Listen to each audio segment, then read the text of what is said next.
देखिए आव्यूहों के गुणा से एक प्रश्न और ले रहे हैं। ये आव्यूह दिया हुआ है, ए भी आव्यूह है और एक आव्यूह ये दिया हुआ है। तो हमसे पूछ रहा है कि बताइए आव्यूह ए का मान क्या होगा। आव्यूह ए का मान नहीं कह सकते, आव्यूह ए जांच कीजिए। तो देखिए कैसे वो करते हैं इसको। पहले इसकी कोटियां लिख लीजिए। इसकी कोटि पंक्ति 3 है, स्तंभ 1 है, तो 3 गुणे 1। इसमें क्या है, इसकी पंक्तियां 3 गुणे 3, 3 पंक्ति 3 स्तंभ। क्योंकि इन दोनों आव्यूहों का गुणा से ये परिणाम मिल रहा है, तो आप लोगों को पता होना चाहिए कि दो आव्यूहों का गुणा कब होता है।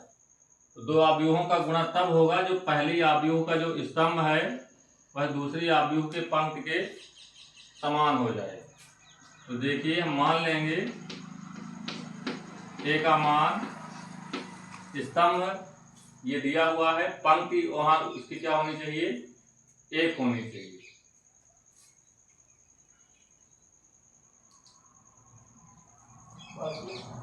तो यदि 3 गुणे 1 है तो इसमें ये होना चाहिए 1 गुणे 3।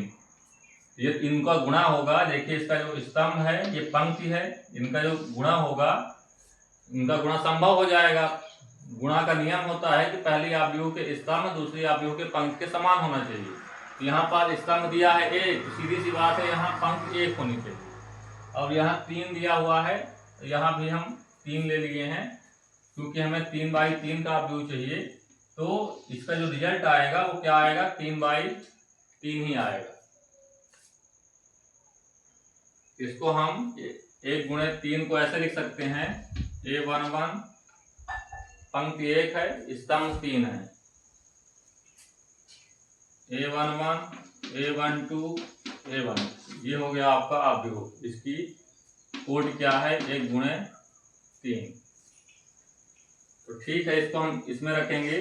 जो दिया हुआ है 4 1 3, या इसको हम ऐसा मान लें x y z। तो इसका गुणा होगा काहे में, x y z।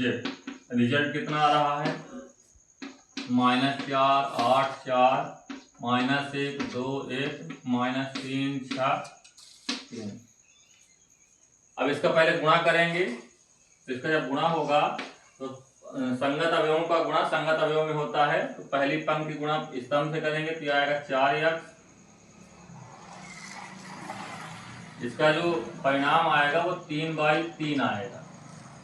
ये है आपका 3 गुणे 1, ये है 1 गुणे 3। जब इसका रिजल्ट आएगा वो 3/3 आएगा। तो पहली पंक्ति के पहले A11 निकालेंगे, तो पहली पंक्ति के गुणा पहले स्तंभ में तो आएगा 4x। फिर पहली पंक्ति, फिर यहाँ हो जाएगा 4y, यहाँ हो जाएगा 4z।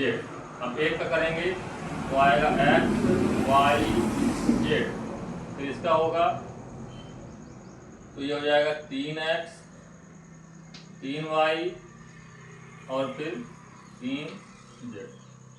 ये किसके बराबर है, -4 8 4 -1 2 1 -3 6। तो आशा करते हैं कि यहाँ तक आप लोग कर लेंगे। यहाँ गुणा किया गया है, पहले A11 मतलब पहली पंक्ति गुणा इससे होगा, फिर A12 निकालेंगे तो पहली पंक्ति गुणा 4y से, फिर 4 का गुणा z, ऐसे 1 का होगा, फिर 3 का होगा। ये पहले से दिया हुआ है। अब इसका एक नियम होता है कि जब दो आव्यूह की कोटियां समान हो तो बराबर आव्यूह माने जाते हैं। अब बराबर की साइन भी लगी हुई है, मतलब दोनों आव्यूह आपस में बराबर हैं। जब बराबर हैं तो संगत अवयव किसके बराबर होंगे, संगत अवयव के। मतलब A11 इस साइड से A11 इस साइड के क्या होंगे, आपस में बराबर।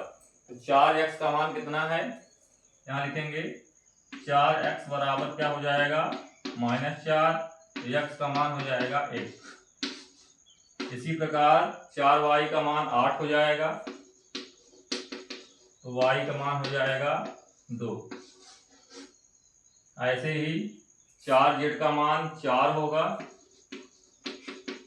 तो z का मान 1। ऐसे किसी में भी आप रख के कर सकते हैं। यहाँ माइनस 1 आएगा,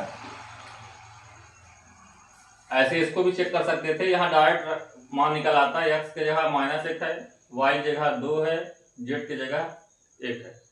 तो इस प्रकार से हमें x y z मिल जाएगा। अब ये मान हम यहाँ रख देंगे, तो हम मान के क्या चले थे, अब a x y z, x का मान कितना आया है -1, कॉमन ही लगेगा, y का मान आ जाएगा 2, z का मान आ जाएगा 1, और यही हमारा हो जाएगा आंसर। तो ये थोड़ी अलग प्रश्न था, तो ऐसे यदि प्रश्न आते हैं तो आपको सावधानी पूर्वक करना है। यहाँ गुणा का नियम लगा हुआ है, ये गुणा से रिजल्ट आया है, मतलब आपको ये पता होना चाहिए कि गुणा का नियम क्या होता है, और उस हिसाब से फिर आगे बढ़ जाना है। धन्यवाद।